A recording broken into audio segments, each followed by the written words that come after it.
What's up? It's the Updated Weeb at sa video na ito ay tatalakayin natin kung gaano kalakas si Kashimo Hajime dahil matapos ang napakatinding laban sa gitna ni Kashimo Hajime at Hakari Kinji ay alam kong interesado na kayo sa kung ano ang pinaka-summarization ng kanyang abilities at kung ano pa ang kanyang mga potensyal, which I know is may konting idea na kayo kung kayo ay palaging nanonood sa ating chapter reviews.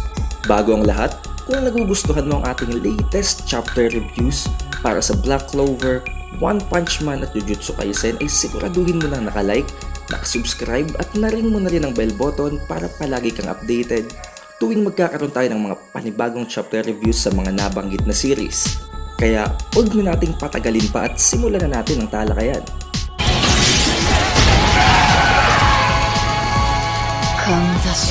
Bago ang lahat, sino nga ba si Kashimo Hajime? Si Kashimo Hajime ay ang isa sa pinakamalalakas na ancient sorcerers 400 years ago or way back in the Heian era na kung saan ay tinatawag ding Golden Age of Jujutsu. Dito sa period na ito ay isinilang ang pinakamalalakas at ang mga talented na sorcerers sa buong timeline ng Jujutsu Kaisen. Unang-una ay pag-usapan na natin agad ang kanyang cursed energy properties dahil ito nga naman ang pinakaunang abilidad na kanyang i-display sa kanyang debat sa Jujutsu Kaisen, ang kanyang sure hit attack na hindi gumagamit ng domain expansion. As we all know, ang cursed energy properties nga nitong si Kashimo Hajime ay nagre-resemble ng electricity, na dahilan kung bakit nakukuha din niya ang mga properties nito tulad ng mga charges. Nasabing ang mga physical attacks nitong si Kashimo Hajime ay nag-i-infuse ng electricity na kaya naman ang bawat atake niya ay parang nag-e-electrocute sa kanyang mga inaatake tulad na lamang ng laban nila ni Panda at ni Hakari Kinji. Regarding naman sa kanyang sure hit na attack without using a domain expansion, as you all know, there are two types of charges, positive charges and negative charges. Ang ginagawa nitong si Kashimo Hajime ay bawat atake niya ay iniiwan niya ang positive charges sa kanyang kalaban habang nire-retain naman niya ang negative charges sa kanyang katawan at hindi niya ito hinahayaang magkalat sa lupa. Kaya naman sa tuwing makakaipon na siya ng enough charges, ang atake niya ay para bang nagtatrack na para bang isang homing missile na talagang hindi maiiwasan dahil ito nga ay nagko-connect dahil sa negative at positive charges. Doon pa lamang ay mako-comprehend na natin na napakalakas at napakadaya ng kanyang abilidad. And what's more is, isa lamang yun sa napakaraming arsenal up his sleeve which makes him a very powerful enemy. And one more thing about his charges nga pala, hindi lang sa tao o sa mga kalaban niya pwedeng iiwan ng kanyang positive charges. Pwede din niya itong iiwan sa mga objects tulad na lamang ng nakita natin sa chapter 188 na kung saan ay nag-create siya ng isang lightning return stroke. Matapos niyang iwan ng napakaraming amount ng positive charges sa kanyang staff, habang pinagpapatuloy niyang pakikipaglaban kay Hakari Kinji. Magmula din sa chapter na ito hanggang sa pinaka-latest chapters ay nakita natin kung gaano katalino at kung gaano kataas ang IQ nitong si Kashimo Hajime. At kung gaano din siya ka-hungry for battle since nakita nga natin sa kanilang showdown o duel ni Kashimo Hajime at Hakari Kinji na pwede naman niyang takasan na lamang itong si Hakari Kinji habang iniintay niyang maubos ang 4 minutes and 11 seconds ng immortality nitong si Hakari. Subalit naisip niyang gawain lamang yon ng mga mahihinang nilalang, kaya para mas maging enjoyable ang kanilang paglalaban ay naisip niyang mas gusto niyang patayin itong si Hakari Kinji habang siya ay nasa kanyang immortality state. Sa paglalaban na ito ay nai-apply din ni Kashimo Hajime ang kanyang napakaraming experiences at kaalaman tungkol sa reverse curse technique at tungkol sa Jujutsu. Habang ina-apply niya ang dalawang paraan kung paano patayin ang isang sorcerer na may reverse curse technique.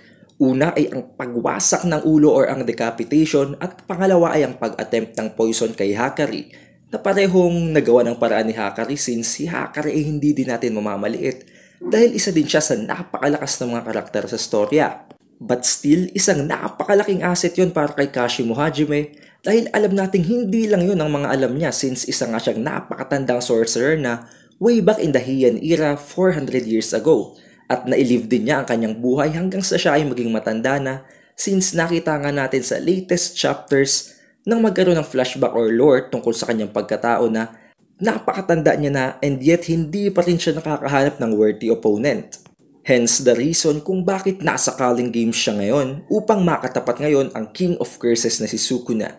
Regarding naman his high IQ at ang napakataas na kaalaman niya sa pakikipaglaban, nakita nating bagamat gusto niyang patayin itong si Hakari Kinji within his 4 minutes and 11 seconds ng immortality state, ay nakapag-create pa rin siya ng kumbaga ay parang plan B, na nakita nga natin ang ginamit niya ang return stroke of lightning na nagwasak sa kaliwang parte ng bahagi ng katawan ni Hakari Kinji to the point na lupapas na ang kanyang ribcage at ilang mga organs.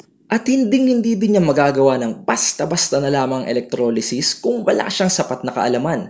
At siguradong hindi makakapag-conduct at hindi man nga lamang magkakaroon ng kahit na anong ideya na gumamit ng electrolysis sa seawater itong si Kashimo Hajime kung wala siyang sapat na kaalaman, na nangangahulugan lamang na talagang mataas ang IQ nitong si Kashimo Hajime. Nakita natin sa chapter 189 na ginamit niya ang electrolysis sa seawater upang makapag-create ng chlorine gas na ginamit niya upang lasunin itong si Hakari Kinji upang mapigilan na ang kanyang reverse curse technique. But unluckily, ang reverse curse technique nitong si Hakari Kinji ay isang advanced type, kaya napigilan pa rin niya ito. Regarding his physical combat abilities naman ay talagang napakataas pa rin ng level nitong si Kashimo Hajime, dahil nakita nga natin na kaya niyang makipagsabayan kay Panda who is in gorilla mode form, na alam naman nating lahat na talagang napakalakas ng physical prowess. Since nakita nga natin sa animated series pa lamang na binalagbag nitong si gorilla mode form na Panda si Mekamaru.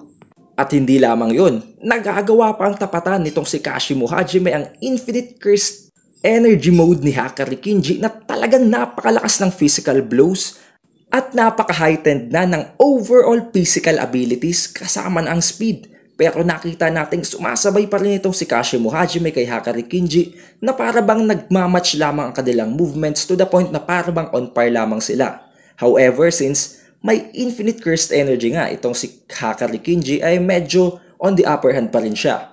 But to top it off, still isang napakataas na feat para kay Kashimo Hajime, since siya nga ay hindi naman nagkakaroon ng infinite cursed energy but kaya niyang tapatan itong si Hakari Kinji. At though nasabi natin na wala siyang infinite cursed energy, nakita pa rin natin sa previous chapters na napakataas ng amount ng cursed energy niya na nasa-store sa kanyang katawan. Since nakita nga natin matapos i-flex nitong si Hakari Kinji ang kanyang infinite cursed energy after niyang makahit ng jackpot, ay tinapatan din siya ng pagpapakita nitong si Kashimo Hajime ng napakataas na amount ng cursed energy na pati si Hakari Kinji ay parang nagulat pa nga.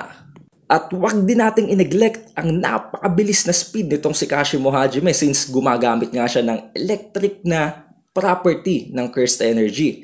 Maging itong si Panda ay halos hindi makita ang kanyang movements, kaya naman hindi man lamang ito na evade ni Panda, habang ang bawat blow na dinidil niya sa Panda na ito ay napakalakas to the point na ang mga stuffings o ang parabang mga cotton sa loob ni Panda ay unti-unting nag-ooze out sa kanyang bawat hit. To the point na nakita nga natin na ang natira na lamang na parte ng katawan nitong si Panda ay ang kanyang ulo at nawasak na ang kanyang dalawang cores. There are also so many scenes na kung saan ay makikita nating nakikipagsabayan itong si Kashimo Hajime kay Hakari Kinji. At nakita nating at some points ay mas mataas pa ang speed nitong si Kashimo Hajime dahil maaring dulot yon ng kanyang cursed energy properties. Another thing to consider ay ang kanyang control and mastery ng kanyang cursed energy, since nakita nga ating kaya niyang gumamit ng parabang simple domain, or actually hindi siya simple domain pero it is as good as that, since kaya nga niyang mag-create ng sure hit attacks without even laying out his domain, which is only possible kung may napakataas niyang level ng control and mastery ng cursed energy. Nakita natin gamitin niya yon sa kanyang lightning attacks at sa lightning return stroke. Nakita din natin kaya niyang isuppress ang kanyang cursed energy habang siya ay nakalubog sa ilalim ng seawater. And at the same time ay kaya niyang i-exert ang kanyang napakadaming amount of cursed energy all at once, na nakita nga natin sa chapter 189 na nakapag-create siya ng isang napakalakas na steam explosion na dahil sa kanyang exertion ng lahat ng cursed energy na nasa loob ng kanyang katawan, na dahilan kung bakit nga nakaputol ang kaliwang parte o ang kaliwang braso nitong si Hakari Kinji.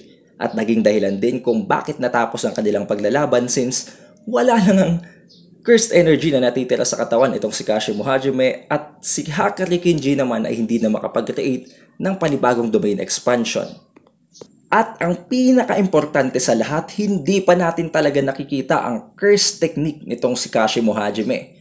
Ang lahat ng ginawa niya sa mga nakita nating pakikipaglaban niya kay Panda at kay Hakari Kinji ay hindi pa talaga curse techniques.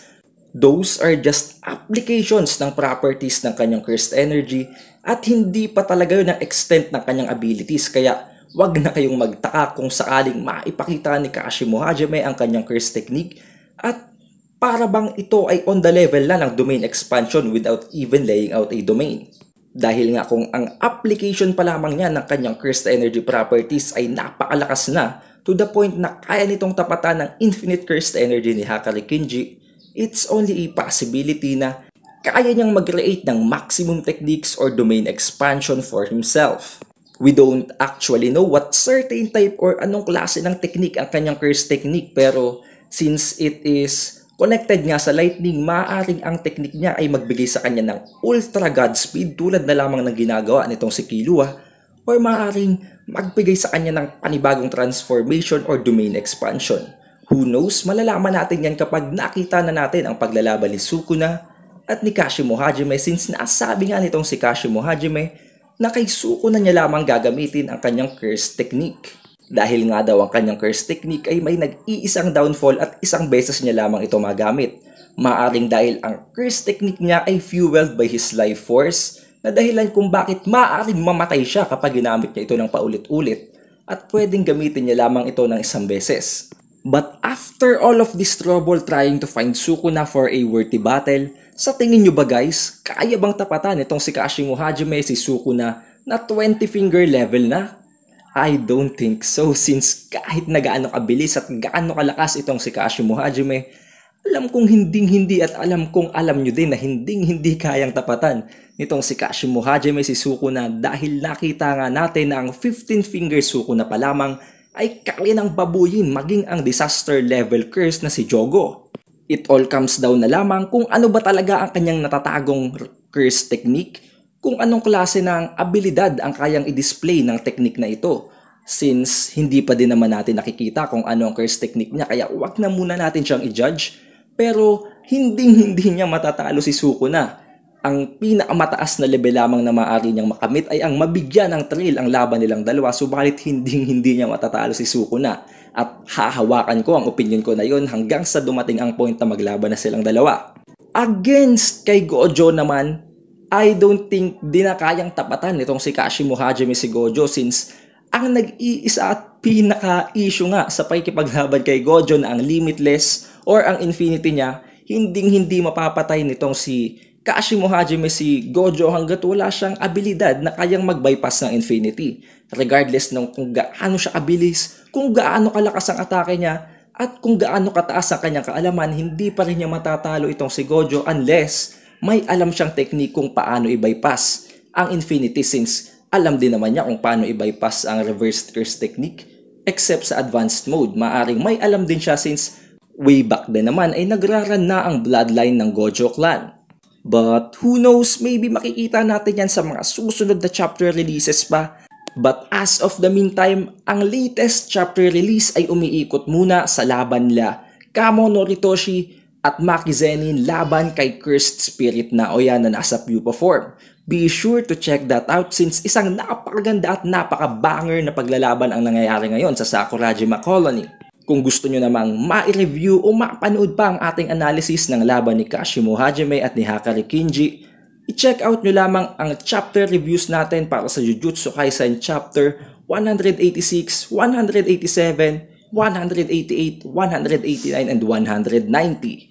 Kung nagugustuhan mo ang ating chapter reviews at analysis para sa Jujutsu Kaisen, One Punch Man at Black Clover, siguraduhin mo nang nakalike, nakasubscribe at naring mo na ang bell button para palagi kang updated and notified tuwing magkakaroon tayo ng latest chapter releases. Muli, ito si Updated Weeb. I'll see you on the next one.